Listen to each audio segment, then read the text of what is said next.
शाम जिनकी नए झगड़ों में फसादों में कटी, रात बस खुदकुशी करने के इरादों में कटी, ऐसे कमबख्तों को मरने से बचा लूं तो हंसी। भारत में रहना है तो भारत से प्यार करो, नहीं इस भारत से मुख मोड़ जाइए। जिस मुल्क के रिवाज रीति नीति हो पसंद, उस मुल्क से ही नेज नाता जोड़ जाइए। एक राजा ने मांग भरी फिर मेरा मस्तक फोड़ दिया। एक राजा ने मांग भरी फिर मेरा मस्तक फोड़ दिया। 5 साल वाला गठबंधन 10 महीने में तोड़ दिया। सुलझा विवाद श्री राम जन्मभूमि वाला, बन रहा मंदिर है जय सिया राम की। नाच नर नारी झूम धरती को चूम चूम, देवगण बोले जय जय अयोध्या धाम की। तुमने गोकुल की गोपियों से अगर क्या बात है। प्रेम का व्याकरण पढ़ा, फर्क नहीं होता है राजा और भिखारी में, दोनों की सांसें काटी है समय की तेज कटारी ने। भारत के नौजवानों भारती पुकारती है, भेदभाव छोड़कर साथ साथ आइए। गाँव पे लगी है फिर भारती की लाज, आज सिंहनाद कर सोए राष्ट्र को जगाइए। दोस्तों नमस्कार, मैं डॉक्टर प्रवीण शुक्ल आपको प्रणाम करता हूं। सतमौला कवियों की चौपाल में आपका हार्दिक स्वागत करता हूं। बोली मैं तेरे बच्चे का बाप बनने वाला हूँ, ये देख। ओ फुद्दू, एक गैस से भरा गुब्बारा अपनी माँ को दिखाइयो। लाइफ में कुछ बातों का बचना बहुत मुश्किल, और जब हो साथ सतमोला और उसका चटपटा टेस्ट, तो हर चीज बचेगी आसानी। Satmola celebrates the release of Fukre 3 in theaters near you. हर पल मस्ती और रंगीन विद सतमोला नमकीन, इससे बेटर है नथिंग। सतमोला नमकीन डिफरेंट टेस्ट है बेमिसाल, पनीर भुजिया भी कमाल, इसके टेस्ट के सब शौकीन। हाँ सतमोला नमकीन, सतमोला स्वीट्स एंड नमकीन, इससे बेटर है नथिंग। हाँ सतमोला नमकीन।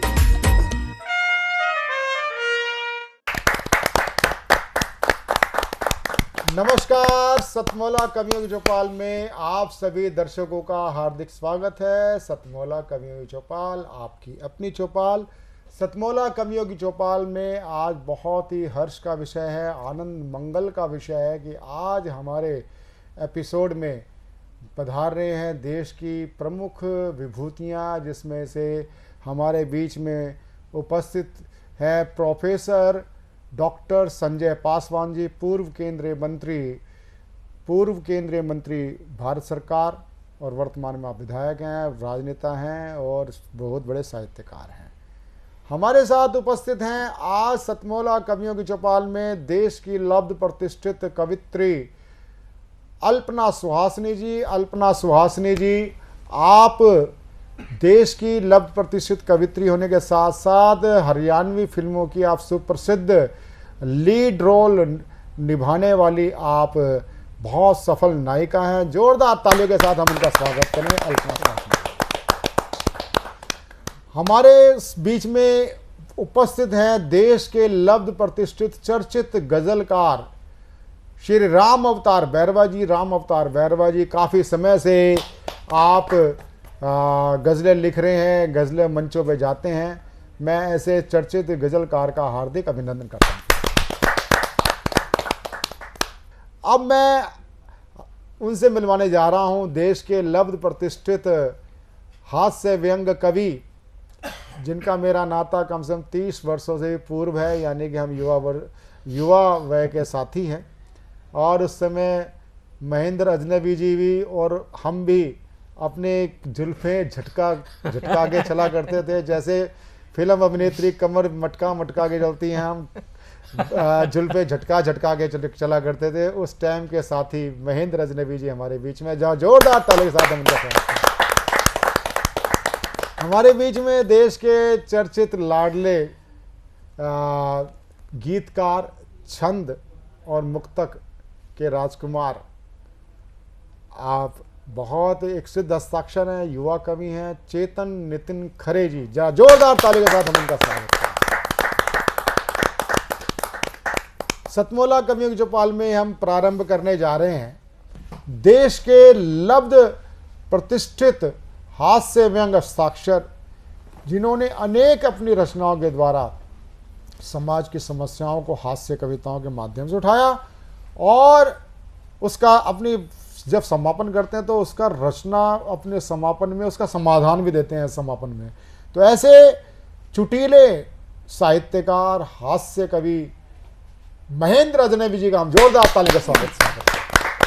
तो वो हो जाता है, वो बिल्कुल सच्चा किस्सा बता रहा हूँ। हमारे पड़ोस में कवि सम्मेलन चल रहा था, एक नए नए कवि खड़े हुए, आते ही उन्होंने कविता की एक लाइन पढ़ी, बोले मेरी मम्मी ने कुत्ते का एक पिल्ला पाला। तभी श्रोताओं में से एक खड़ा हुआ, बिल्कुल सच्चा किस्सा है, श्रोताओं में से एक खड़ा हुआ, बोले और उसे मंच पर छोड़ दिया। हालांकि हंसने की बात नहीं है, कविता मैंने नहीं सुनाई थी, किसी और ही कवि ने। इस तरह की घटनाएं अक्सर घटती रहती हैं। हमारे एक गीतकार गीत पढ़ने खड़े हुए, धरा बेच देंगे, गगन बेच देंगे। पब्लिक में से एक आदमी खड़ा हो गया, बोले भैया ये बता दे फिर कहाँ रहेंगे जब सारी चीज़ें बेच दोगे। और अभी तो मैं पिछले दिनों जेल में गया, अब गलत अर्थ मत निकालना इसका, वहाँ कवि सम्मेलन था और बहुत बारीक बात आप तक पहुँचा रहा हूँ। जेलर महोदय ने कवि सम्मेलन करवाया था और ये सोच के करवाया था कि शायद कैदियों की सज़ा में थोड़ी बहुत कमी रह गई है। बोले इसलिए ने सबको कविताएं सुनवाई जाएं। अच्छा, नीचे सारे कैदी बैठे हुए लाइन लगाए हुए, एक कवि आए वीर रस के थे, बड़ी जोर से चीखते हुए बोले आदमी यूं हालातों में जकड़ा ना जाता, आदमी यूं हालातों में जकड़ा ना जाता। नीचे एक चोर कैदी बैठा था, बोला भैया कुत्ते की पूंछ ना दबती तो मैं पकड़ा ना जाता। क्या बात। हमें तो हुआ क्या, देखो आप लोग बड़े मन से, कवि बहुत संवेदनशील होता है, उसे कोई ठीक से नहीं सुने बुरा लगता है, ठीक से सुने भी नहीं साथ में हूट कर दे, भाई साहब उस पर बहुत असर पड़ता है। उसके दिल पे असर पड़ सकता है, उसके दिमाग पे असर पड़ सकता है। नहीं, हंसने की बात, मेरे साथ एक जगह ऐसा हो चुका, पब्लिक ने मुझे इतनी बुरी तरह से हूट किया, इतनी बुरी तरह से हूट किया, सीधा असर मेरे दिमाग पे पड़ा, मेरी याददाश्त चली गई, मुझे भूलने की बीमारी लग गई। अभी मैं कुछ कह रहा था यहाँ पे। तो जब मुझे भूलने की बीमारी लगी तब मैंने एक कविता लिखी, वो कविता आप तक पहुंचा रहा हूँ। कि एक कवि सम्मेलन में श्रोताओं ने इस कदर हूट कर डाला कि हादसे से मेरी यादों का निकल गया दिवाला।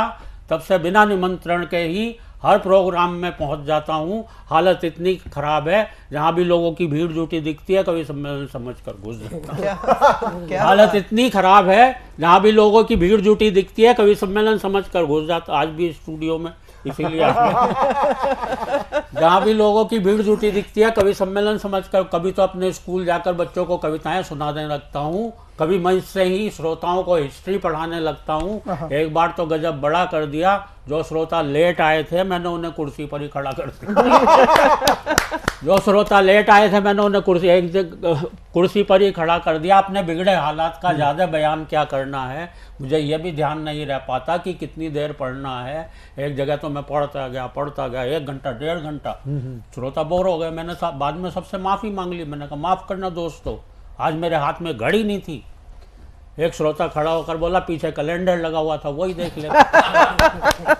मुझे ये भी ध्यान नहीं रह पाता कितनी देर पढ़ना है। बात हो गई है काबिले गौर की, मुझे ये भी ध्यान नहीं रह पाता अपनी ही पढ़ रहा हूँ या किसी और की। पूरे दिमाग में हेरा फेरी है कि जब कोई और पढ़ता है और जमता है तब लगता है यार ये कविता तो मेरी। एक जगह मैंने जब से कागज निकाल कर पढ़ना शुरू किया, 5 किलो आटा, आधा किलो नमक टाटा। एक श्रोता खड़ा हो गया करके हाय, बोले हद हो गई है डिसिप्लिन के अनुशासन की, कविता सुना रहे या लिस्ट अपने घर के राशन की। और अगली पंक्ति पर आपकी तालियां चाहता हूँ। दूसरा श्रोता बोला इसे ही सुनाए जाओ, वाह वाह इरशाद इरशाद, घर पर और क्या क्या ले जाना हम सब भी कर लेंगे यार। वैसे मियाँ आप किस प्रेम में है, ऐसी है कि कविता तो हम सबकी जेब में। क्या बात। घर वाले भी मुझसे कुछ नहीं कहते हैं, क्योंकि मैंने एक दिन अपनी पत्नी से पूछ लिया था ये घर में महेंद्र अजनबी कौन है जिसके रोज रोज फोन आते रहते हैं। दाढ़ी बनाने के बाद एक बार तो और भी गजब कर दिया, जब मैंने अपनी पत्नी से पूछा ये आईने में आदमी कौन था जिसकी मैं इतनी बढ़िया शेव कर गया। रात को सोते समय और भी लफड़े में रहता हूँ। मेरा कुत्ता तो आराम से बिस्तर पर सोता है, मैं पलंग के नीचे कूकू करता है। कुछ समझ नहीं पाता हूँ, पत्नी पुचकारते हुए उसे बुलाती है, 2 मिलाते हुए मैं पहुंच जाता हूँ। फुर्ती का ऐसा प्रमाण देता हूँ, वो रोटी उसे डालती है, पहले मैं लपक लेता हूँ। सवाल खड़े हो गए हैं रोज अनबुझे, मुझे यही पता नहीं लग पा रहा है भूलने की बीमारी मेरे कुत्ते को लगी है या मुझे। और मित्रों, भूलने का आलम यह है, तेल हाथ में लिया सर पे मलना भूल गए, कुर्सी पर बैठे उठना भूल गए, चौराहे पर खड़े हुए चलना भूल गए। और भूलने पर बहुत नई बात कहने जा रहा हूँ, फिर आप सभी का आशीर्वाद चाहता हूँ। चौराहे पर खड़े हुए चलना भूल गए, और दोस्तों गंजे भी इसलिए हो गए क्योंकि मेरे सर के बाल उगना भूल गए। क्या बात है। पत्नी बोली एक बार मेरे भरतार हेल्प करा दो, गीले कपड़े ऊपर फैला दो। ऊपर जाते ही दिमाग भटक गया, मैंने कपड़े तो चारपाई पर पट के खुद तार पर लटक गया। टूट गई टांग, डॉक्टर आया, पलस्तर चढ़ाया, डॉक्टर भी था होशियार, भुलक्कड़ों का सरदार, गजब ही ढा दिया, टूटी दाई टांग थी, पलस्तर बहुत अच्छे, बहुत अच्छे। और मित्रों, भूलने पर इससे बड़ी बात कोई कह नहीं सकता जो मैं कहने जा रहा हूँ। मैं क्या कहने जा रहा था ये तुम भूले। लेकिन मित्रों, मेरे भूलने पर ज्यादा मत जाइए, कविता समाप्त हो गई है, तालियां। बहुत अच्छे, बहुत अच्छे, बहुत अच्छे। लेकिन दोस्तों, कविता तो शुरू होती है अब। मैं ही नहीं, ये सारे कवि, आप और हम सब न जाने किन ख्यालों में झूले हुए हैं। हम सभी कुछ न कुछ भूले हुए हैं। क्या बात है। हम सब न जाने किन ख्यालों में झूले हुए हैं, हम सभी कुछ न कुछ भूले हुए हैं। हम भूल गए हैं आपस का प्यार, हम भूल गए हैं मेहमान का सत्कार, आए दिन टूटने वाले घर बार, हम भूल गए हैं संयुक्त परिवार। और बता रहा हूं आपको घर घर का संताप, पत्नी आते ही लोग भूल जाते हैं माँ बाप, लोग भूल जाते हैं किसी का एहसान, लोग भूल जाते हैं अपना दीनो ईमान, लोग भूल जाते हैं बीमार माँ की दवा। हम सब भूल चुके गांव की ताजा हवा, और हाय रे टीवी की ऐसी रवानी, बच्चे सब भूल चले दादी नानी। क्या बात। हाय रे टीवी की ऐसी रवानी, बच्चे सब भूल चले दादी नानी की कहानी। राजनीति के हो चले खौफनाक इरादे, नेता जीतते ही भूल गए अपने किए वादे। नफरत का चढ़ चुका ऐसा जुनून है, हम सब भूल गए कि सबका एक जैसा खून है। और दोस्तों, कहने को अब कुछ भी नहीं है शेष।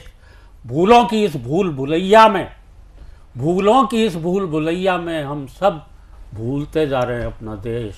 क्या बहुत सब भूलते जा रहे हैं अपना देश। अल्पना सुहासिनी जी का, जैसे मैंने बताया, बहुत ही श्रेष्ठ कवित्री हैं, और उनको कविता के लिए प्रस्तुत करूं, निवेदन करूं, क्योंकि वो एक कवित्री होने के साथ साथ आप गीतकार हैं, कवित्री हैं, और आप, सबसे बड़ी बात है कि आज फिल्मों की आप सफलतम अभिनेत्री हैं। ये आपको हार्दिक बधाई। तो एक गजल आप सभी के सामने रखती हूँ, देखिएगा। इसका मतलब कुछ यूं हुआ है कि हमको इतनी आस बहुत है, हमको इतनी आस बहुत है, अंतर मन में प्यास बहुत है। वाह। हमको इतनी आस बहुत है, अंतर मन में प्यास बहुत है, और एक दिन दुनिया अपनी होगी। एक दिन, प्रवीण जी आपको समर्पित, आपके चैनल को समर्पित करती हूँ कि एक दिन दुनिया अपनी होगी, मन में ये विश्वास बहुत है। बहुत अच्छा, बहुत अच्छा। एक दिन दुनिया अपनी होगी, मन में ये विश्वास बहुत है, और बेशक जग बैरी हो जाए, बेशक जग बैरी हो जाए, अपनों का एहसास बहुत है। बहुत अच्छे, बहुत अच्छे, बहुत। बेशक जग बैरी हो जाए, अपनों का एहसास बहुत है, और मजहब के सब झगड़े छोड़ो, मजहब के सब झगड़े छोड़ो, रब का तो आभास बहुत है। बहुत अच्छे, बहुत अच्छे। मजहब के सब झगड़े छोड़ो, रब का तो आभास बहुत है, और घना अंधेरा देख हटाकर, घना अंधेरा देख हटाकर, जीवन में उल्लास बहुत है। घना अंधेरा देख हटाकर, जीवन में उल्लास बहुत है। और इस शेर पर खास तौर पर ध्यान चाहूंगी कि बांट सको तो खुशियां बांटो, बांट सको तो खुशियां बांटो, गम तो सबके पास बहुत। बहुत अच्छे, बहुत अच्छे, बहुत अच्छे, बहुत शुक्रिया कि बांट सको तो खुशियां बांटो, गम तो सबके पास बहुत है, और नहीं जरूरत आडंबर की, नहीं जरूरत आडंबर की, मन का ही सन्यास बहुत है। बहुत अच्छे, बहुत अच्छे। नहीं जरूरत आडंबर की, मन का ही सन्यास बहुत है, हमको इतनी आस बहुत है, अंतर मन में प्यास। बहुत अच्छे, बहुत अच्छे, बहुत शुक्रिया, बहुत बहुत। अल्पना सुहासिनी जी, सुप्रसिद्ध अभिनेत्री और कवित्री, मैं बड़ा साधुवाद देता हूँ। साथ ही साथ मैं एक चीज़ बात बोलना चाहता हूँ, क्योंकि आप अभिनय क्षेत्र से हैं, मैं भी फिल्म क्षेत्र से थोड़ा सा संबंध रखता हूँ। अब मैं जिनको आमंत्रित करना चाह रहा हूँ वह होते हैं देश के लब्ध प्रतिष्ठित चर्चित गजलकार। आप कई युवा कवियों के मेंटर हैं, आप कई लोगों के प्रेरक हैं। ऐसे प्रेरक व्यक्तित्व से मैं आपको रूबरू कराता हूँ, उनकी चर्चित गज़लों से, और मैं बड़े ही सम्मान के साथ 2 पंक्तियों के साथ मैं उनको आमंत्रित करना चाहता हूँ, देश के लब्ध प्रतिष्ठित गज़लकार श्री राम अवतार बैरवा जी को। एक जो मेरी बहुत ही प्रिय गज़ल है सुना देता हूँ आप सबके लिए, हम सब गांव के हैं। कि तोड़कर हाथों की चूड़ियाँ रोती है, तोड़कर हाथों की चूड़ियाँ रोती है, हवा से लिपट कर टहनियाँ रोती हैं। तोड़कर हाथों की चूड़ियाँ रोती हैं, हवा से लिपट कर टहनियाँ रोती हैं, और कोई बेखबर खाली कर गया मकान, कोई बेखबर खाली कर गया मकान, सामने खुलने वाली खिड़कियाँ रोती हैं। क्या बात। कोई बेखबर खाली कर गया मकान, सामने खुलने वाली खिड़कियाँ रोती हैं। महेंद्र जी शेर सुनिएगा। कि जाने किस पे आके ठहरा था वक्त, कि जाने किस पे आके ठहरा था वक्त, सदियों की नासुलझी पहेलियां रोती हैं।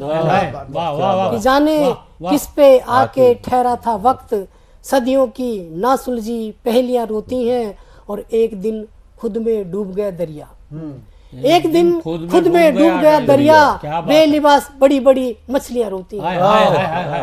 एक दिन खुद में डूब गया दरिया, बेलिबास बड़ी बड़ी मछलियां रोती हैं, और दूर गांव के छोर पे घूंघट में, दूर गांव के छोर पे घूंघट में, हिंदी की छोटी छोटी बोलियां रोती हैं। तोड़कर हाथों की चूड़ियां, ये थे राम अवतार बैरवा जी, मेरे दिल के कवि, बहुत बढ़िया चर्चित गजलकार।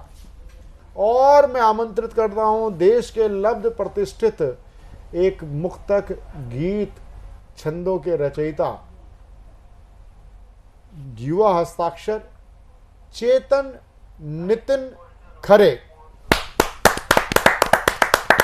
बहुत बहुत धन्यवाद। और कार्यक्रम का सफल संचालन कर रहे आदरणीय बड़े भाई प्रवीण आर्या जी को बहुत बहुत बधाई, और सतमोला कवियों के चौपाल के सभी दर्शकों को मेरी ओर से बहुत बहुत प्रणाम। और आइए 4 पंक्तियों से अपनी बात शुरू करता हूँ। आज मुक्तक और गीत के माध्यम से ही अपनी बात करूँगा, कविता करूँगा। सुनिएगा, 4 पंक्तियाँ सुना चाहता हूँ। कि बात कड़वी है सुन न पाओगे, बात कड़वी है सुन न पाओगे, पास मेरे नहीं तुम आओगे। बात कड़वी है सुन न पाओगे, पास मेरे नहीं तुम आओगे। झूठ लिखने से बैर मुझको है, सत्य कहने पे रूठ जाओगे। और सुनिएगा 4 पंक्तियां। कि उन्हीं गलियों से तुम निकलते हो, उन्हीं गलियों से तुम निकलते हो, मेरे चिन्हों को देख चलते हो। उन्हीं गलियों से तुम निकलते हो, मेरे चिन्हों को देख चलते हो। दोस्त कहते थे पहले मुझको तुम, अब इतना क्यों बताओ जलते हो, अब इतना क्यों बताओ जलते हो। और हम सभी का नाता कहीं ना कहीं गांव से है। हम ऐसी पृष्ठभूमि से आते हैं, छोटे छोटे गांवों से, कस्बों से चलकर महानगर और मेट्रो से जैसे बड़े शहरों में आते हैं। तब 4 पंक्तियां और सुनिएगा। कि नदी के धार की खुशबू, वृक्ष के छांव की माटी। ये सतमोला कवियों के चौपाल के हर एक दर्शक के लिए है, आपके गांव के लिए, आपकी मिट्टी के लिए पंक्तियां हैं। कि नदी के धार की खुशबू, वृक्ष के छांव की माटी, फागुन चैत भादों क्वार से ले माऊ की माटी, क्या बात है। नदी के धार की खुशबू वृक्ष के छांव की माटी, फागुन चैत भादों क्वार से ले माऊ की माटी, एक पंक्ति में अगर कह सकूं कुछ बात मैं उसकी, अयोध्या और ब्रज जैसी तुम्हारे गांव की, अयोध्या और ब्रज जैसे तुम्हारे गांव की माटी। और गांव के बारे में 4 पंक्ति और सुनिएगा कि डूबते व्यक्ति से पूछो कि क्या है नाव की कीमत, डूबते व्यक्ति से पूछो कि क्या है नाव की कीमत, और सूरज जब चढ़ा हो सिर तो पूछो छांव की कीमत, डूबते व्यक्ति से पूछो कि क्या है नाव की कीमत, सूरज जब चढ़ा हो सिर तो पूछो छांव की कीमत। और संभालना पंक्तियों को कि सोसाइटियां शहरों की बिकती सबने देखी हैं, सोसाइटियां शहरों की बिकती सबने देखी हैं, लगा पाता नहीं पुरखों के कोई गांव की कीमत, लगा पाता नहीं पुरखों के कोई गांव की कीमत, डूबते व्यक्ति से पूछो कि क्या है नाव की कीमत। और अंतिम 4 पंक्तियां पढ़ता हूं कि डूबते व्यक्ति से पूछो कि क्या है नाव की कीमत, डूबते व्यक्ति से पूछो कि क्या है नाव की कीमत, सूरज जब चढ़ा हो सिर तो पूछो छांव की कीमत, सोसाइटियां शहरों की बिकती सबने देखी हैं, लगा पाता नहीं पुरखों के कोई गांव की कीमत, बढ़िया बढ़िया, वाह वाह वाह वाह, क्या बात, पुरखों के कोई गांव की कीमत। ये थे चेतन नितिन खरे जी, देश के लब्ध प्रतिष्ठित छंदकार गीतकार। और मिलते हैं एक छोटे से ब्रेक के बाद। भूली, मैं तेरे बच्चे का बाप बनने वाला हूँ, ये देख। ओ फुद्दू, एक गैस से भरा गुब्बारा अपनी माँ को दिखाइयो। लाइफ में कुछ बातों का बचना बहुत मुश्किल, और जब हो साथ सतमोला और उसका चटपटा टेस्ट तो हर चीज बचेगी आसानी से। Satmola celebrates the release of Fukre 3 in theaters near you. हर पल मस्ती और रंगीन विद सतमोला नमकीन, इससे बेटर है नथिंग सतमोला नमकीन, डिफरेंट टेस्ट है बेमिसाल, पनीर भुजिया भी कमाल, इसके टेस्ट के सब शौकीन, हाँ सतमोला नमकीन, सतमोला स्वीट्स एंड नमकीन, इससे बेटर है नथिंग, हाँ सतमोला नमकीन। सतमोला कवियों की चौपाल में आप सबका हार्दिक स्वागत करती हूँ। डॉक्टर कुंवर बेचैन जी की पंक्तियों से मैं आज का प्रारंभ करती हूँ। होके मायूस न यूं शाम से ढलते रहिए, जिंदगी भोर है सूरज से निकलते रहिए, एक ही ठाव पे ठहरोगे तो थक जाओगे, धीरे धीरे ही सही राह पे चलते रहिए, धीरे धीरे ही सही राह पे चलते रहिए। तो आज हमारे समक्ष हैं नवीन पहल भटनागर जी गाजियाबाद से, मोहन सिंह निर्भीक जी भरतपुर से, डॉक्टर सरिता गर्ग सरी जी गाजियाबाद से, और विजय कौशिक विजय जी गुरु जी शाहदरा से। तो मैं सबसे पहले बुलाना चाहूँगी हमारे बीच फरीदाबाद से आई हुई मधु वशिष्ठ जी को, वो अपना काव्य पाठ करें। मधु वशिष्ठ जी। नमस्कार जी। सतमोला कवियों की चौपाल मंच को नमन, और उसके बाद में अपनी एक कविता आप सब साथियों को नमन करते हुए अपनी एक कविता सुनाना चाहूँगी, कर्मों का फल। उम्मीद करती हूँ आपको अच्छी लगेगी। उम्मीद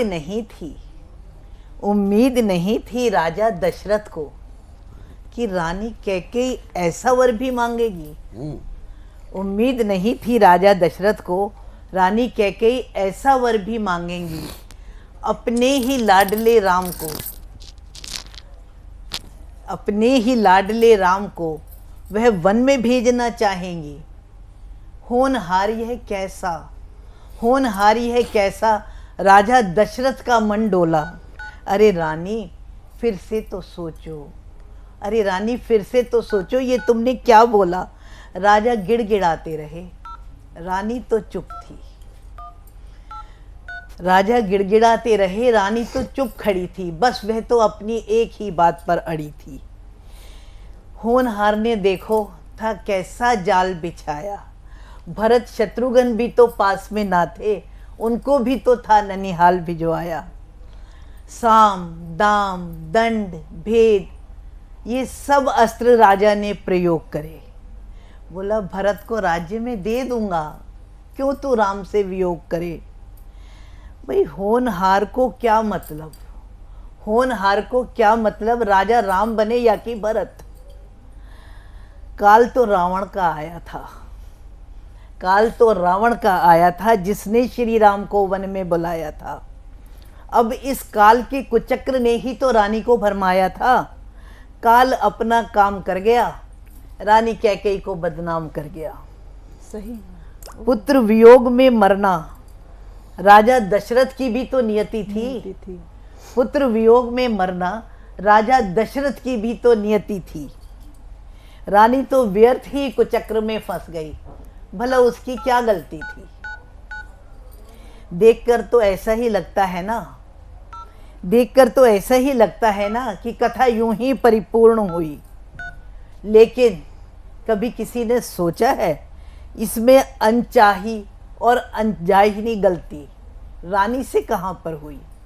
कभी किसी ने सोचा है कि इसमें अनजानी और अनचाही गलती रानी से कहाँ पर हुई। काम, क्रोध, लोभ, मोह, मद और अहंकार, यह सब है नरक के पंथ। इन पर विजय अगर पालोगे तो हो जाओगे संत। होनहार को पता था, होनहार को पता था कि पुत्र भरत को कोई भी विकार छू ही नहीं सकेगा। होनहार को पता था कि पुत्र भरत को कोई भी विकार छू नहीं सकेगा। काल कितना भी भरमाए पर वह कभी भी नहीं डिगेगा। काल कितना भी भरमाए पर वह अपने निश्चय से नहीं डिगेगा। आसान है काबू पाना रानी कैकेयी को, क्योंकि उसका मन तो मोहग्रस्त ही रहेगा। आसान है काबू पाना रानी कैकेयी को, क्योंकि उसका मन तो मोहग्रस्त ही रहेगा। अपने अहंकार के मद में चूर होकर राजा दशरथ ने, अपने अहंकार के मद में चूर होकर राजा दशरथ ने श्रवण कुमार पर था शब्द भेदी बाण चलाया। अरे किस मद में वह भूल गया था कि वहां की प्रजा की रक्षा का भी तो बीड़ा उसने ही उठाया। बिल्कुल सही। किस मद में वह भूल गया था। समय बीत गया, कर्म अपना बीज बो गया। बिल्कुल सही। समय बीत गया, कर्म अपना बीज बो गया। समझ तभी आता है जब कर्मों का पेड़ भी बड़ा हो गया। बिल्कुल सही। अब पेड़ लगाया है तो फल भी तो तुम्हारे ही होंगे। अब लगाया है पेड़ तो फल भी तो तुम्हारे ही होंगे। आज नहीं तो कल, आज नहीं तो कल अपनी करनी के फल तुम्हारे सामने आने ही होंगे। काल भी उनको छू सकता नहीं जिनके होते हैं कर्म सही। काल भी उनको छू सकता नहीं जिनके होते हैं कर्म सही। राम राज्य में मंथरा हो सकती है, माना राम राज्य में मंथरा हो सकती है, तो देखो रावण राज्य में भी है विभीषण और मंदोदरी भी वही। बहुत सही, बहुत सही, बहुत सही, बहुत सही, बहुत सही, बहुत सही, बहुत सही पंक्तियाँ। धन्यवाद आदित्य। अब मैं बुलाना चाहूँगी मोहन सिंह निर्भीक जी को, जो आए हैं भरतपुर से। बहुत बहुत आभार। सतमूला चैनल का गांव और शहरों में क्या अंतर होता है उसकी मैं थोड़ी टिप्पणी आपको करता हूं कि चार दीवारों में जीवन कटता उसको शहर कहा जाता है। चार दीवारों में जीवन कटता उसको शहर कहा जाता है। जहां रिश्तों का दम घुटता उसको शहर कहा जाता है। और माँ बापों को रोटी नहीं, माँ बापों को रोटी नहीं, कुत्ते मर्सिडीज में घूमते हैं, कोई पड़ोस की खबर नहीं रखता, उसको शहर कहा जाता है। उसको शहर कहा जाता है। और गांव क्या है कि कितने ही पड़ाव मिलेंगे ठहरे पीपल की छांव में, कितने ही पड़ाव मिलेंगे ठहरे पीपल की छांव में। तोता मैना हिरण मिलेंगे मस्ती करते गांव में। और जहां औलादों को पिता के नाम से जाना जाता है, और जहां औलादों को पिता के नाम से जाना जाता है, दुनिया के सारे स्वर्ग मिलेंगे बुजुर्गों के पाँव में, दुनिया के सारे स्वर्ग मिलेंगे बुजुर्गों के पाँव में। कलम की भूमिका और इतिहास का आईना मैं आपको समर्पित करता हूं कि क्या भूमिका रही है कलम की। कि जब जब राष्ट्र पर आतताई जुल्म हुए, अक्षरों को अंगारे बनाने लगी लेखनी, वीरता का लहू जब बर्फ बनने लगा तो सोए हुए रक्त को जगाने लगी लेखनी। कि कभी चंद्रवरदाई दिन कर निराला बन, अंधेरों में दीप जलाने लगी लेखनी। एक एक पंक्ति अमर हो गई इतिहास में, शहीदों के बलिदान गिनाने लगी लेखनी, शहीदों के बलिदान गिनाने लगी लेखनी। भारत ने कितने ही आक्रामकताओं, कितने ही आक्रमणों को सहा, कि कितने ही आंधियों से लड़ते रहे हैं हम। नादिर शाह अब्दाली गजनबी आ गए, 17 बार गौरी को हराया पृथ्वीराज ने, जयचंदों के दम पे वही राष्ट्र खा गए। कि झुका नहीं राणा सल्तनती शमशीरों पर, काल बन प्रताप हल्दी घाटी में छा गए। माँ के चरणों में जिसने स्वराज रख दिया, नारी के सम्मान में शिवाजी नाम पा गए, नारी के सम्मान में शिवाजी नाम पा गए। अन्याय और अधर्म को जब ताकत मिलती है, शक्ति मिलती है, तो क्या होता है कि नीच और दुष्ट को जब शक्ति मिल जाती है तो बानरों की तरह घोंसले गिराता है। कि नीच और दुष्ट को जब शक्ति मिल जाती है तो बानरों की तरह घोंसले गिराता है। अन्याय और न्याय के सिंहासन पर बैठ लूट खाता है। कि नीच और दुष्ट को जब शक्ति मिल जाती है तो बानरों की तरह घोंसले गिराता है। न्याय के सिंहासन पर बैठ कर लूट खाता है। कि करते हैं मनमानी भेड़िए हर तरफ, जैसे कोई दानवों का झुंड चढ़ा आता है। और हर युग में मिलेंगे रावण छद्म भेष में, मायावी मारीच द्वारा राम चला जाता है, मायावी मारीच द्वारा राम चला जाता है।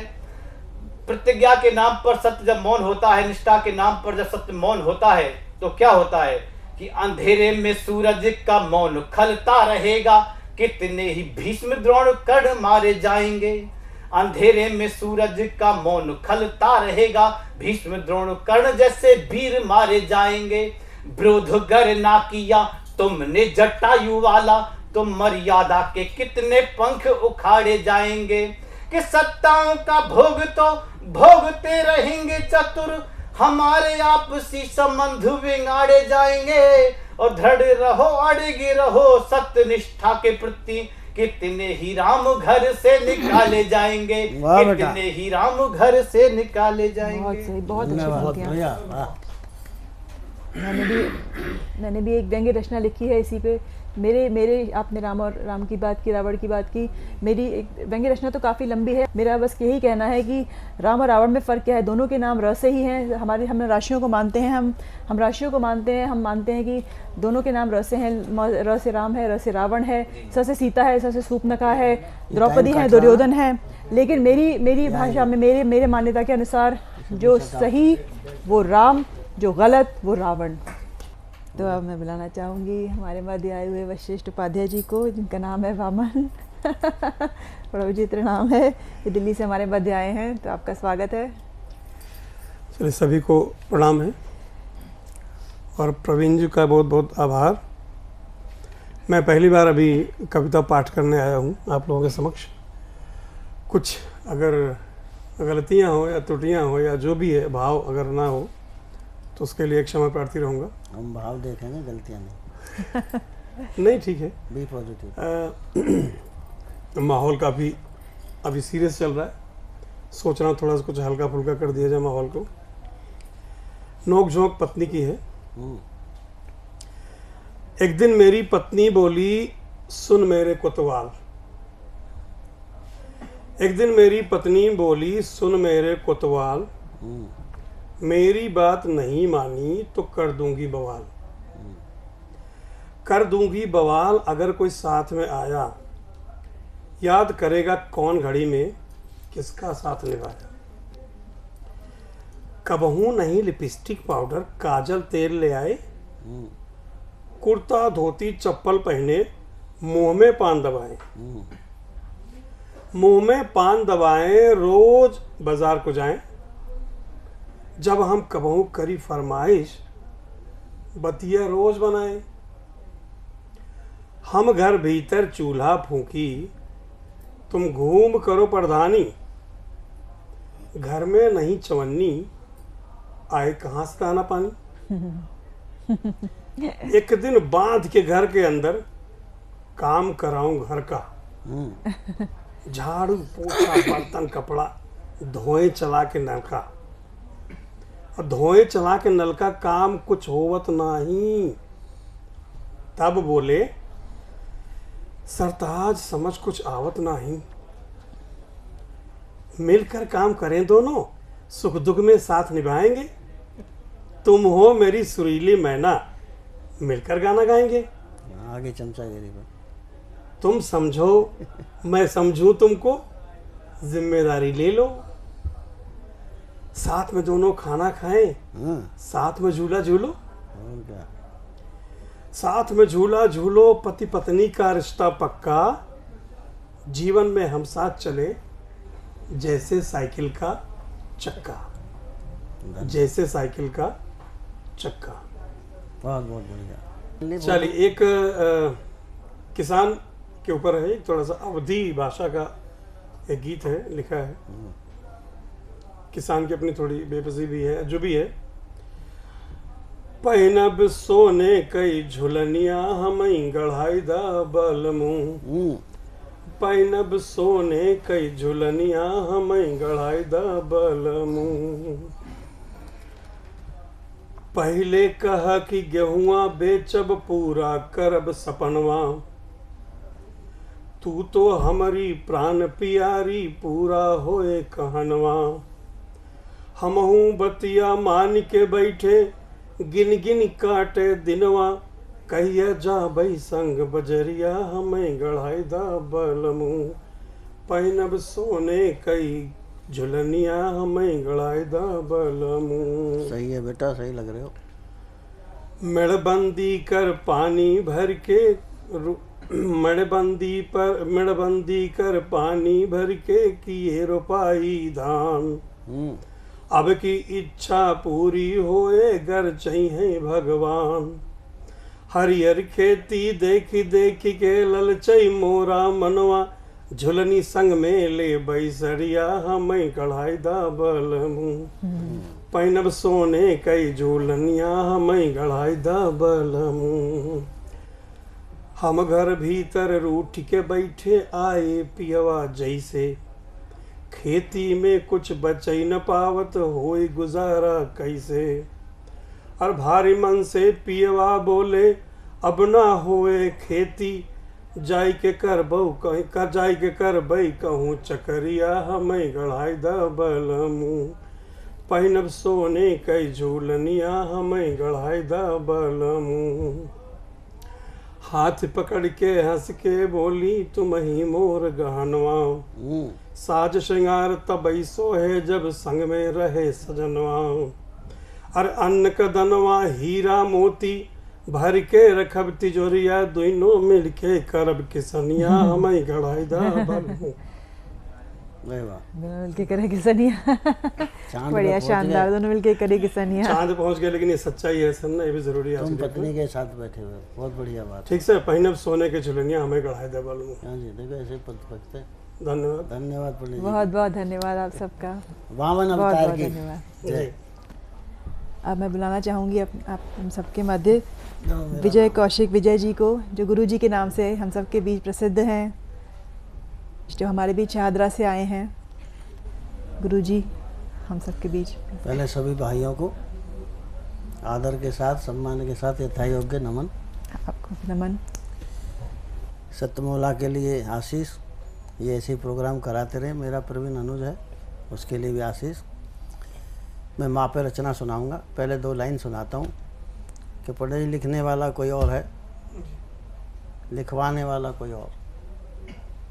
बंदा तो सिर्फ वक्त जज्बाती दौर है, लिखने वाला कोई और है। किस किसने था क्या क्या लिखा था, आगे जाने कौन क्या क्या लिखेगा। हसरत भरा वो नाजों का पुलंदा बिका था, आगे भी घर कबाड़ी के बिकेगा। ये सोच तू परेशान क्यों है यहाँ, यह सोच तू परेशान क्यों है यहाँ, तू तो सिर्फ वक्त की एक मोहर है, तू तो सिर्फ वक्त की एक मोहर है, लिखने वाला कोई और है। इसके बाद मैं माँ की रचना सुनाता हूँ। टाइम लूँगा पूरा, सबने काम लिया है। हाँ, होती क्या है पहले ये सुनाता हूँ। माँ पेड़ होती है, बच्चे फूल होते हैं, पर जैसे भी हों वैसे माँ को कबूल होते हैं। माँ पेड़ होती है, बच्चे फूल होते हैं। माँ बच्चों की खातिर माँ बच्चों की खातिर हर मौसम है सहती, दुख दर्द परेशान रहकर भी बम बम है कहती। अरे माँ सत्य होती है, हाँ माँ सत्य होती है, बच्चे भूल होते हैं। बहुत बढ़िया, बहुत पर शानदार। जैसे भी हो वैसे बहुत बढ़िया। माँ को कबूल होते हैं। माँ पेड़ होती है।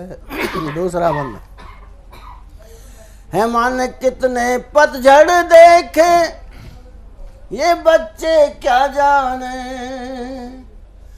है माँ ने कितने पतझड़ देखे, ये बच्चे क्या जाने।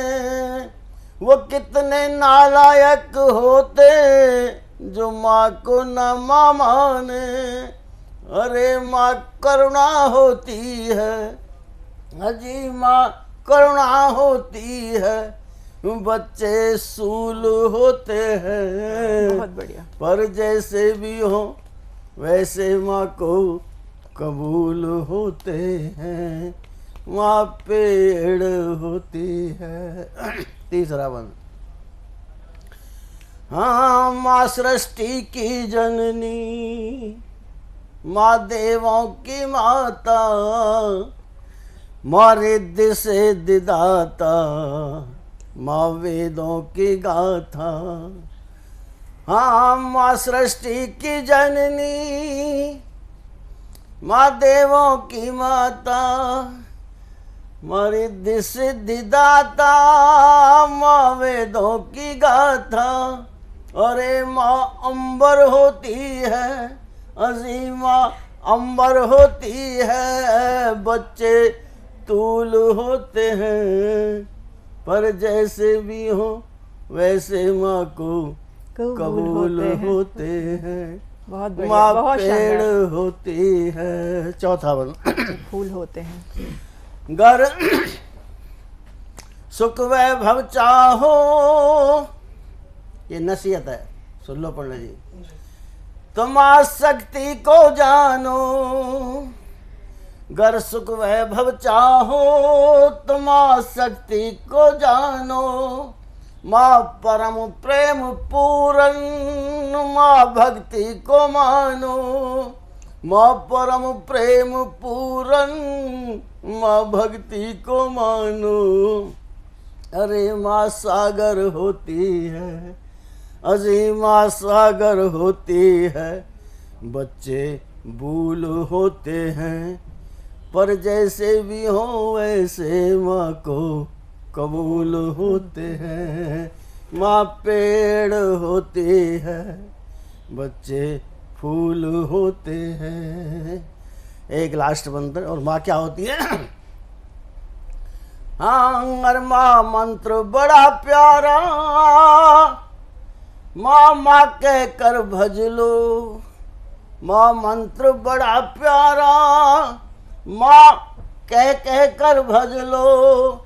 माँ पूर्ण प्रेम पीयूष, अज चख चख कर रज लो।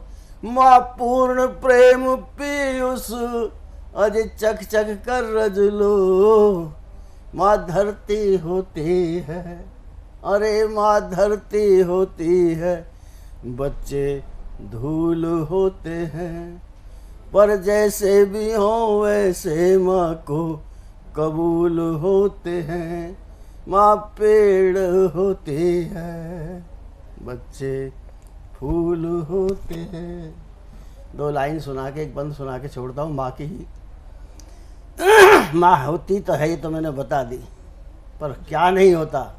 हाँ बेटा टाइम है मेरे पास, 2 मिनट। माँ की सेवा हर किसी को है मिलती नहीं, क्या पंडित जी? माँ की सेवा हर किसी को है मिलती नहीं, हर कली बन के फूल है खिलती नहीं, किस्मत अपनी अपनी होती है यारो, किस्मत अपनी अपनी होती है यारो, माँ होती है सबकी सबको मिलती नहीं, माँ की सेवा।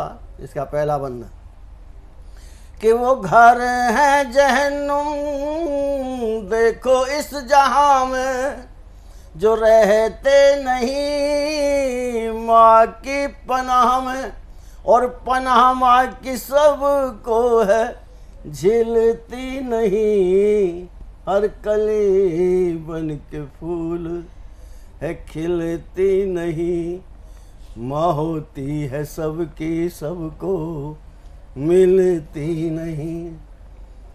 दूसरा मंत्र क्या कहता है, तो हमें क्या करना चाहिए?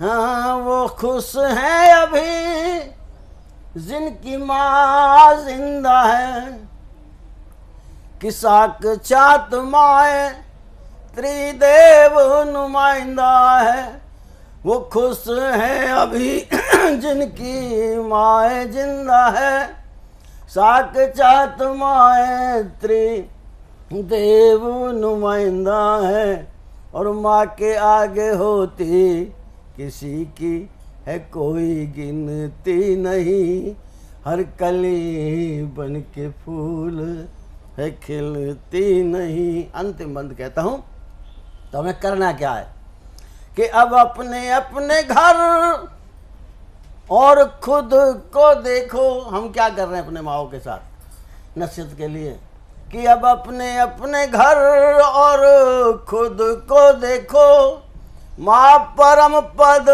परम बुध को देखो, माँ माँ होती है माँ की उपमा है मिलती नहीं, हर कली बन के फूल है खिलती नहीं।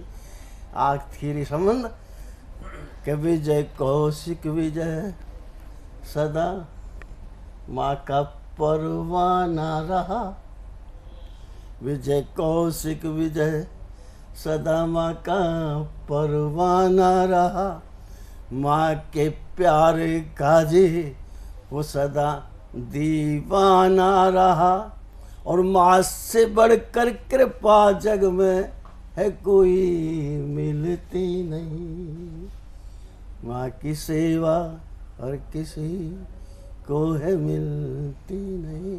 इन्हीं शब्दों के साथ सभी भाइयों को राम राम, और कवियों की शतमोला चौपाल को आशीष के साथ अपने अनुज प्रवीण आर्य को, मैं इनके पिताश्री का शिष्य हूँ, जगदीश आर्य जी मेरे गुरु थे, आज 20 साल बाद करीब मैं यहाँ आया हूँ।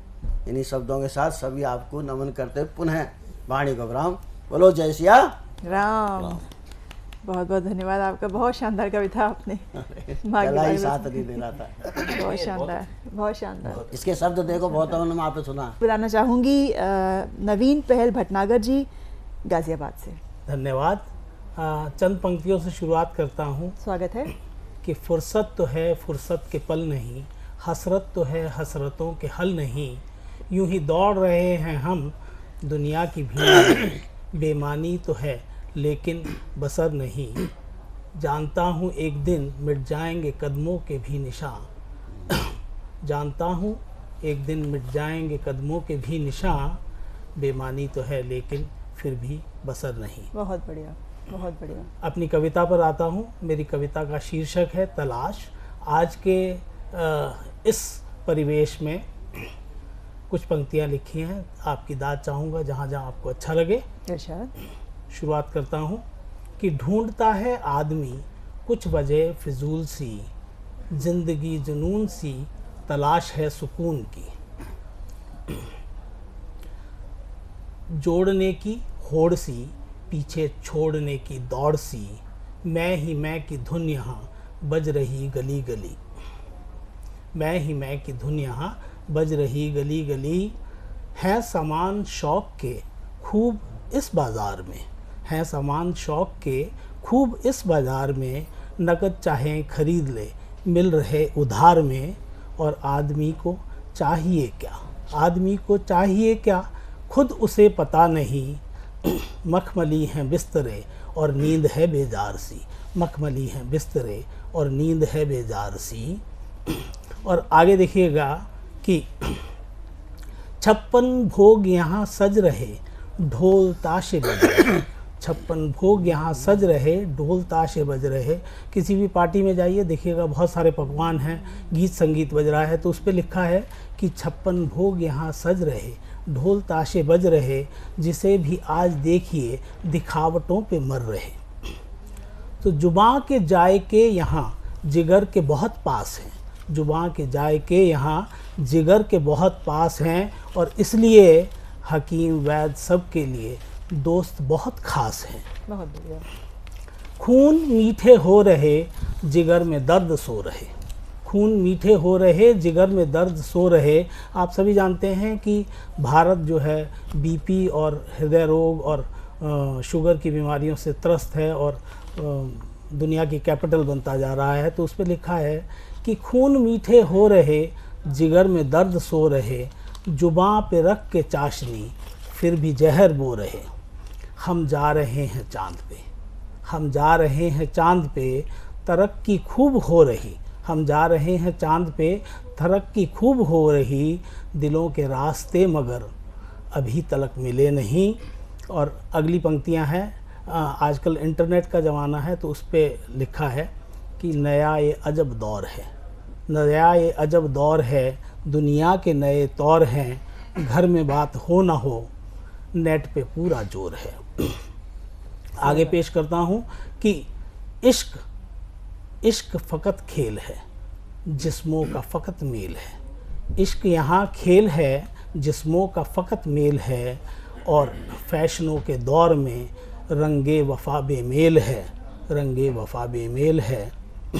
और आखिरी बंद पेश करता हूँ कि पहल तू क्या है सोचता, पहल तू क्या है सोचता, क्यों तुझे पता नहीं, मतलबों का दौर है, रिश्तों में अब वफ़ा नहीं, मतलबों का दौर है, रिश्तों में अब वफ़ा नहीं। धन्यवाद। बहुत बढ़िया। रिश्तों में अब वफ़ा नहीं, रिश्तों में अब वफ़ा नहीं। बहुत बढ़िया, धन्यवाद। बिल्कुल ड्यू टाइम कर दी, पहले कर दी। बहुत बढ़िया। तो अब मैं बुलाना चाहूँगी गाज़ियाबाद से हमारे बीच आई डॉक्टर सरिता गर्ग सरी जी को, वो अपना काव्य पाठ करें। सतमूला का बहुत बहुत चैनल का धन्यवाद। और स्वागत है। मैं डॉक्टर सरिता गर्ग सरी आपके सामने एक कविता अपनी प्रस्तुत करती हूँ द्रौपदी के विषय में, जो महाभारत में नारी का अपमान हुआ था और उनके पति तथा सभी लोग बैठे देखते रहे थे। जो गणमान्य व्यक्ति भी थे उन्होंने भी वह लाचार की भांति बैठे रहे। वह युग धरा से बीत गया, वह युग धरा से बीत गया, जिसमें कृष्ण अवतार हुआ। अब तो कलयुग का वास है, मानव मन भी त्रास है, मानव मन भी त्रास है। हर युग में पीड़ा झेली है, हर युग में पीड़ा झेली है, नारी ने सब प्रतिकारों से। हर युग में पीड़ा झेली है, नारी ने सब प्रतिकारों से। बनकर पौरुष भी, बनकर रहकर पौरुष भी, भागी भी, रहकर पौरुष का भागी भी, दुर्बल हुआ उस प्रांगण में, दुर्बल हुआ उस प्रांगण में। अगर अग्नि सुता के अपमान पर, अगर अग्नि सुता के अपमान पर भीम ने गदा उठा ली होती या अर्जुन ने अपने धनुष पर प्रत्यंचा चढ़ा ली होती तो भरी सभा में नारी का मान भंग ना हो पाता। बिल्कुल सही। तो भरी सभा में नारी का मान भंग ना हो पाता। परिवार जुए में लगाने वाला धर्मराज क्यों कहलाता। क्या वहाँ छलना हो रहा था जो तुम धर्म पर अटके थे उस पापमयी स्थली पर तुम भी तो धर्म से भटके थे। शर्म से तुम लजाए थे और उसी नारी को जुए में लगा धर्मराज कहलाए थे। वहाँ भीष्म सहित सभी मान्य कायर की भांति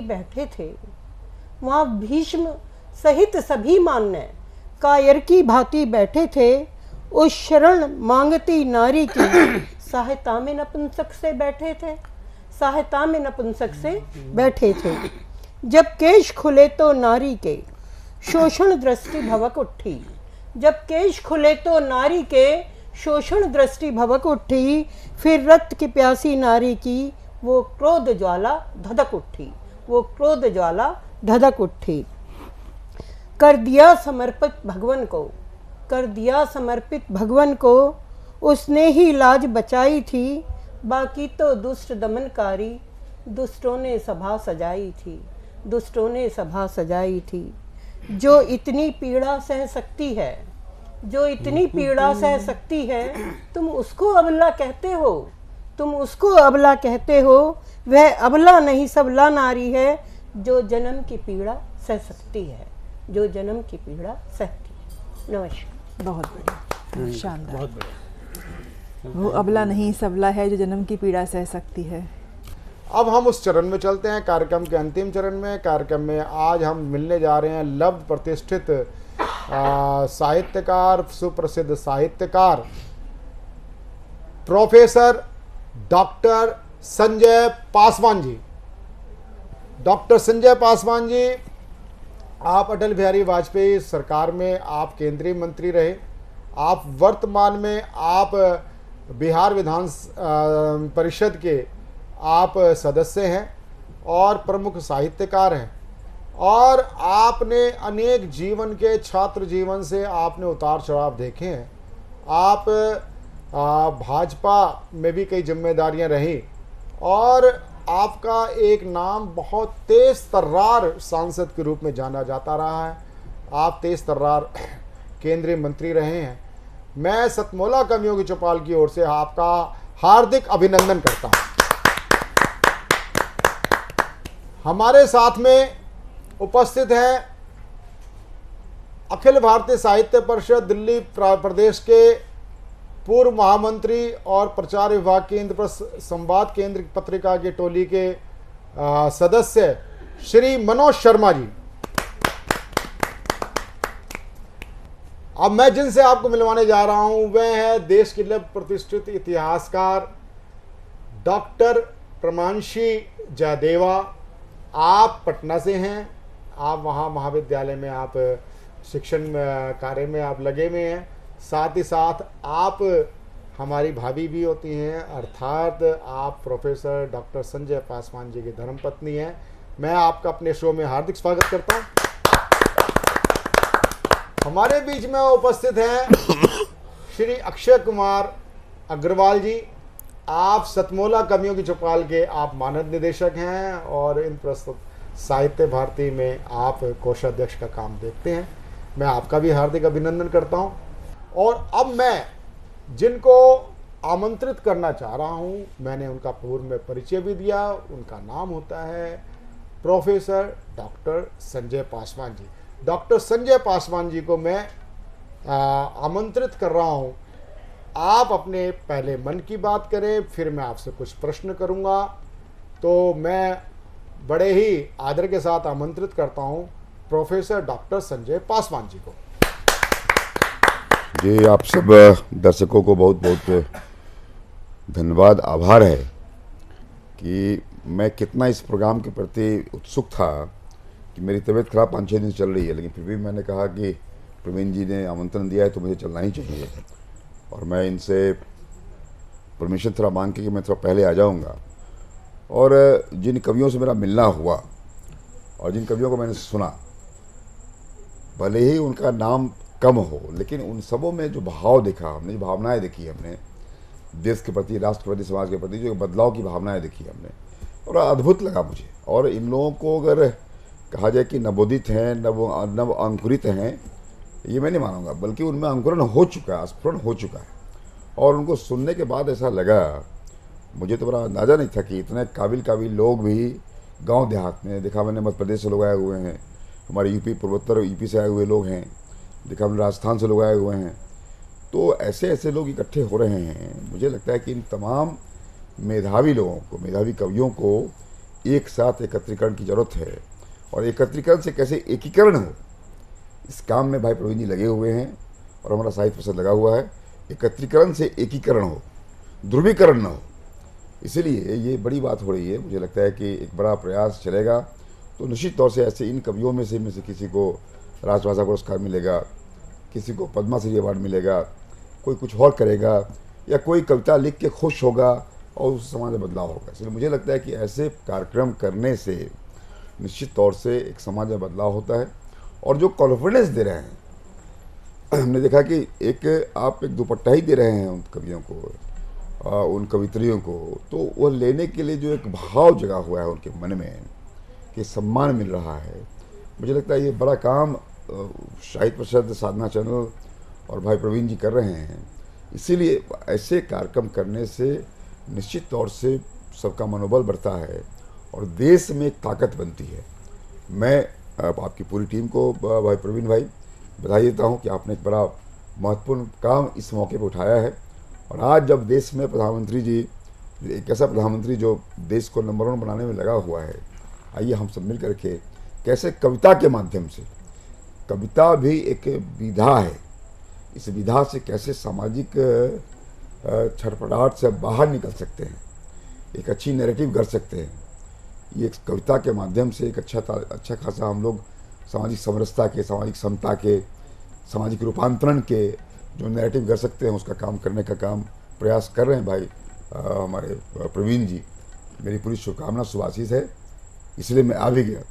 मैं अपने को रोक नहीं सका, मैं बीमार था, मेरा आवाज़ फंसा हुआ लग रहा है, और मैं आ गया। मुझे मेरी पूरी शुभकामना है, शुभेच्छा है कि कार्यक्रम दिन दुनिया चौगुनी आगे बढ़े। आदरणीय भाई साहब, अभी आपने जैसे कहा कि नरेंद्र मोदी जी हमारे प्रधानमंत्री, चाहे वो हमारे प्रधानमंत्री नरेंद्र मोदी जी हों या हमारे पूर्व प्रधानमंत्री, हमारे हृदय सम्राट अटल बिहारी वाजपेयी जी हों।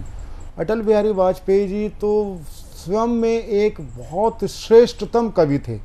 उनकी मेरी क्या उन कविताएं आपने पढ़ी होंगी, मैंने उनके साथ और वर्तमान में हमारे राष्ट्र नायक प्रधानमंत्री जी भी, वो भी जब संसद में बहुत वातावरण कटु हो जाता है तो वो किसी ना किसी कवि की पंक्तियों को धृत करते हुए वो वातावरण को एक हल्का करने के, बड़ा शांत करने की कोशिश करते हैं और उससे ठाके भी लगते हैं। तो कभी ऐसा भी प्रसंग आया अटल बिहारी वाजपेयी जी की सरकार में कि जब ऐसा आपने संसद में आपने सहभागिता की, जब ऐसा वातावरण हुआ और उस समय साहित्य की क्या जिसको बोलते हैं ना, साहित्य का एक जो सुखद अनुभव कि साहित्य ने उस वातावरण को हास्य विनोद के माध्यम से, कविता के माध्यम से ऐसा वातावरण बदलने का अपनी सक्षमता दिखाई है। एक बार की बात है कि हाउस में बिहार में कुछ लोग मारे गए थे, तो हमने 0 आवर में क्वेश्चन उठाया था कि हाउस को चलना बंद करवाना चाहिए और हाउस न चले और बिहार में जो मरे हुए लोगों के प्रति सम्मान व्यक्त करना चाहिए। तो अटल जी हमारे प्रधानमंत्री थे, हमारे साथ थे, तो उन्होंने उठ के कहा कि भाई जिनको जाना था चले गए, जिनको जाना था चले गए, मगर अब तुम क्यों जा रहे हो? अब हमको उन्होंने कहा कि तुम क्यों हाउस होकर जा रहे हो, और समस्याओं पे चर्चा हुई। हम लोग बैठे, बाइकआउट नहीं किया बिहार के एमपीज़ ने, तो इस बात से मतलब छोटी सी बात पे उन्होंने, फिर हम सब लोग बैठ गए, नहीं गए बाहर में, फिर चर्चा कुल मिला के 2 घंटे चर्चाएँ उस बात पे हुई और बाद में जो लोग उसके जिम्मेवार थे उसको पकड़े गए और जो परिवार मारे गए थे उनको फिर मुआवजा मिला। तो मतलब ये कि इस ढंग से अपने छोटी छोटी बातों को कह करके, ठीक आपने कहा कि हाउस में एक कवि मन होता है, तो कवि मन डी स्ट्रेस करता है, एक तनाव को कम करता है। वर्तमान में हमारे प्रधानमंत्री कवि न है, लेकिन वो कविताओं का संकलन करके लाते हैं और हाउस को डी स्ट्रेस करते हैं, तनाव मुक्त करते हैं। तो एक तो ये क्षमता तो कविताओं में है, कवियों में है। इसलिए मुझे लगता है कि कवि को कविताओं का और इन विधा को और भारत के तरीके से या भारतीय शैली में कैसे और विकसित किया जा सकता है, इसकी पूरी संभावना है, पूरी संभावना है जो आप कर रहे हैं। बिल्कुल, मैं वैसे आपसे बिल्कुल सहमत हूँ। आप हमारे शो में आए, हमारे शो पे हमारे माननीय निदेशक अक्षय जी भी आए, हमारे शो पे मनोज शर्मा जी भी आए, इंद्रप्रस्थ संवाद केंद्र की पत्रिका के प्रतिनिधि के रूप में। मैं आप सभी सज्जनों का हार्दिक अभिनंदन, हार्दिक आभार करता हूं। नमस्कार। सतमोला कवियों की चौपाल में मुझे आमंत्रित किया, इसके लिए बहुत बहुत धन्यवाद। लगभग 20 वर्ष से ये सतमोला कवियों की चौपाल देश के जनता को नव कवियों से मिलाता रहा है, नए नए कवियों को यह मंच देता रहा है। इसके लिए पहले तो मैं बहुत साधुवाद दूंगा इनको। हमारे देश के जितने भी नौजवान कवि जो नए नवागंतुक आते हैं, उन्हें आमतौर पे कहीं और मंच नहीं मिलता जितना मंच सतमोला कवियों की चौपाल पे उन्हें पिछले दिनों मिला।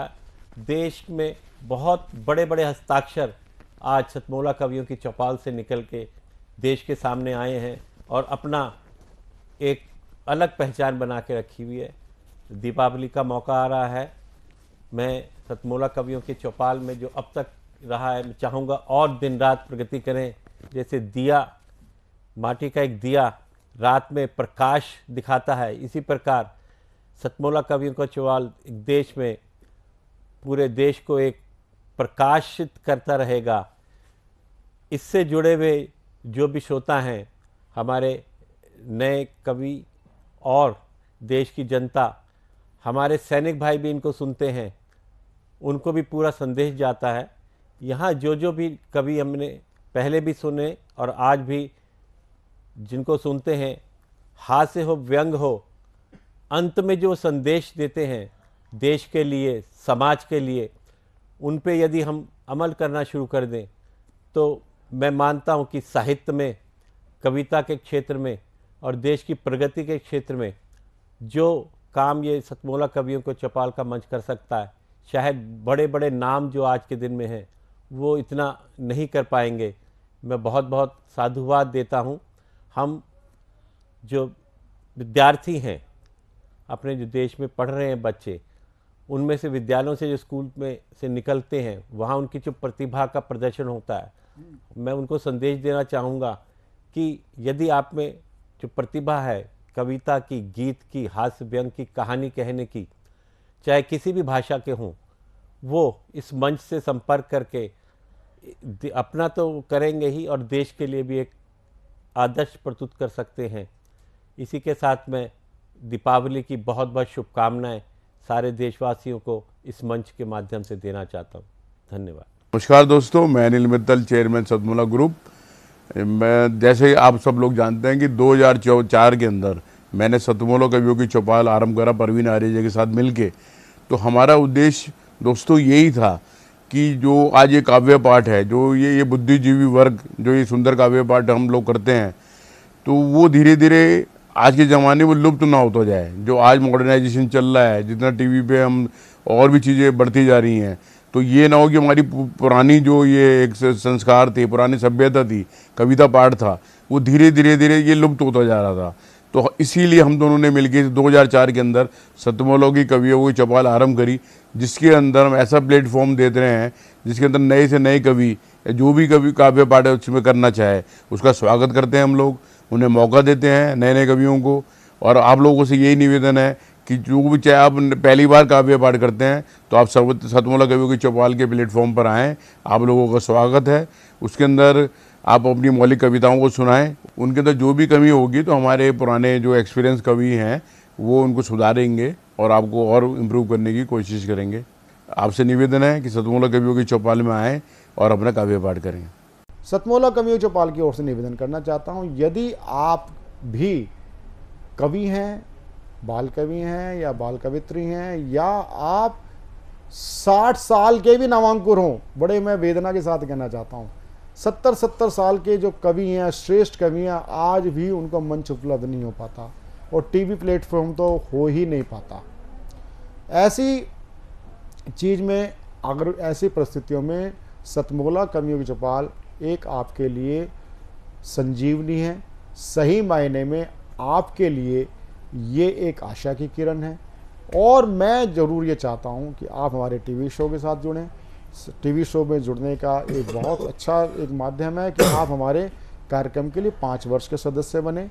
आप 6-6 महीने के अंतराल में आप हमारे टीवी शो पे पधार सकते हैं, आ सकते हैं। 5 वर्ष में यानी 10 बार आप काव्य पाठ कर सकते हैं। आप हिंदी नहीं, सभी भारतीय भाषा, जितनी भी भारतीय संविधान में स्वीकृत भारतीय भाषाएं हैं, आप उनमें काव्य पाठ कर सकते हैं। चाहे वो आपकी आंचलिक बोली हो, भोजपुरी हो, मैथिली हो, चाहे ब्रिज हो, चाहे अवधी हो, चाहे खड़ी बोली हो, चाहे वो कोई सी भी आंचलिक बोली हो, चाहे वो कुमाऊनी हो, आप उसमें भी काव्य पाठ कर सकते हैं। और आप अपने को अधिक से अधिक दर्शकों तक आपकी कविता पहुंचेगी। तो अगर आप हमारे टीवी शो के साथ जुड़ना चाहते हैं कविता पाठ के माध्यम के लिए, तो टीवी स्क्रॉल पे चल रहा नंबर 9711182183 पर आप हमारी टीम से संपर्क कर सकते हैं। तुरंत हमारी टीम आपको उत्तर देगी। और इसी प्रकार आप हमारे साथ हमारे टीवी शो सतमोला कवियों की चौपाल के साथ जुड़े रहें निरंतर। फिर हर रविवार को आपसे मिलते रहेंगे। अगले रविवार फिर मिलते हैं सतमोला कवियों की चौपाल में। भूली, मैं तेरे बच्चे का बाप बनने वाला हूँ, ये देख। ओ बुद्धू, एक गैस से भरा गुब्बारा अपनी माँ को दिखाइयो। लाइफ में कुछ बातों का बचना बहुत मुश्किल है। और जब हो साथ सतमोला और उसका चटपटा टेस्ट, तो हर चीज बचेगी आसानी से। Satmola celebrates the release of Fukre 3 in theaters near you.